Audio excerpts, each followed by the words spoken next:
यांना मला या निमित्ताने सांगायचे साहेब की मला बरेचशा लोकांनी प्रश्न विचारला, तुम्ही काँग्रेस का सोडताय? तो क्या नाचो मैं?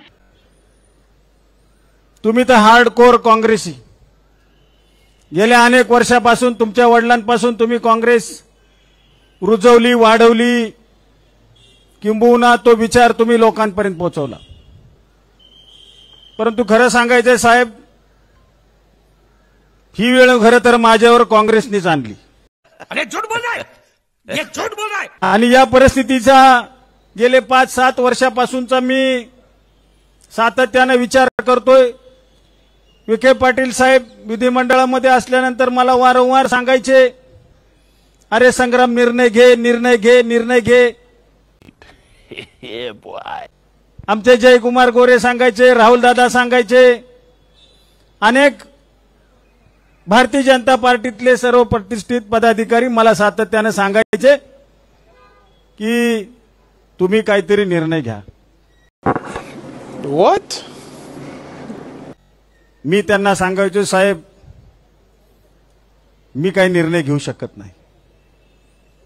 ते सांगायचे, अरे निर्णय घे, किती दिवस तुझ्यावरती अन्याय होतोय आणि या अन्याय करता, वाचा फोडण्याकरता तू काहीतरी निर्णय घे. ये सब क्या देखना पड़ रहा है? अच्छा है मैं अंधा हूं. परंतु मी एक विचाराला बांधलेला कार्यकर्ता असल्यामुळं मी सहजासहजी त्या विचारापर्यंत पोहोचत नव्हतो. गेल्या झालेल्या विधानसभेच्या निवडणुकीमध्ये असेल, आपण सर्वांनी पाहिलं असेल, आपल्याला काही कारणांमुळे या निवडणुकीमध्ये पराभवाला सामोरं जावं लागलं. त्या अगोदरची झालेली लोकसभेची निवडणूक असेल, त्या निवडणुकीमध्ये महाविकास आघाडीचा जोमाना आणि अतिशय काटेकोरपणे आणि काळजीने काम आपण सर्व कार्यकर्त्यांनी केलं आणि महाविकास आघाडीचा धर्म पूर्वीच्या काळामध्ये लोकसभेला आपण पाळला. परंतु साहेब, खंत एवढीच आहे, केलेले जे काम किंवा जी निष्ठा राखून मी ज्या पक्षामध्ये अनेक वर्ष काम केलं, त्या निष्ठेचं काहीच फळ माझ्या पदरामध्ये पडलं नाही, हे मला या निमित्तानं मुद्दा म्हणून सांगायचं.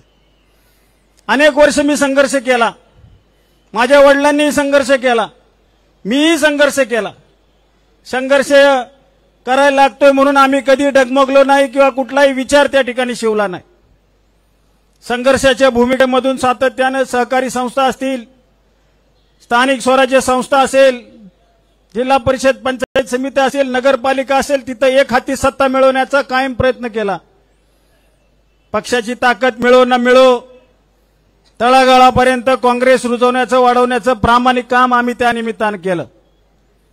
आज खरं तर पूर्वीचे दिवस आठवल्यानंतर आजचा निर्णय घेतल्यावर थोडंसं वाईट वाटतंय, कारण की पूर्वीच्या काळामध्ये आम्ही जो पक्ष तळागाळामध्ये वाढवला, परंतु नाईलाजानं आज या निर्णयाप्रत आम्ही या ठिकाणी येऊन बसलेलो आहोत.